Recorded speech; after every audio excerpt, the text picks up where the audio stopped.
Hi angels, welcome back to another resin video.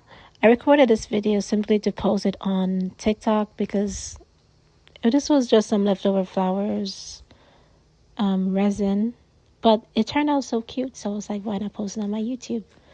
So the flowers I got from Amazon, already laid down in some resin and let it dry overnight or like for a few days. And then I had some other colors mixed up because I was working on something else. So I'm just pouring it into the mold.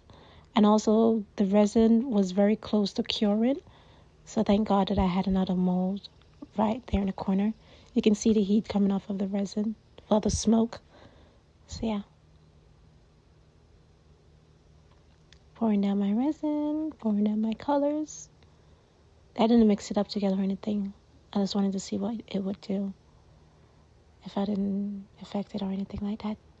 I think it turned out pretty cool.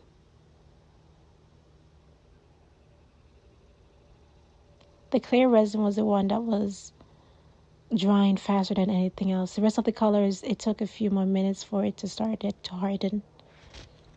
So, yeah. And I almost forgot about this green as well. Thank God, because it was a lot of it. And it would have been such a waste.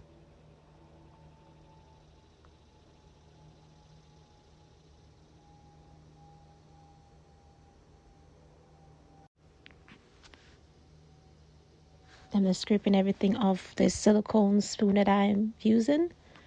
So there's no extra resin that is left over. And there's obviously some bubbles that hasn't popped. The rest of them has popped. I'm just going to go over it once or twice with my lighter. And it is good. And I just let it dry overnight.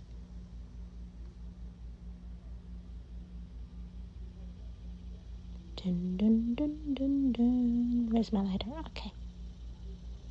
And voila. So this is in the morning, 24 hours later. I'm just going to be popping it out of the mold. By the way, I think I forgot to say this. The mold I got from Amazon, and it came with two clocks, a gold one and a silver one. So yeah. Voila. It looks so cute. I like it. It's very colorful. Not necessarily something that I would create.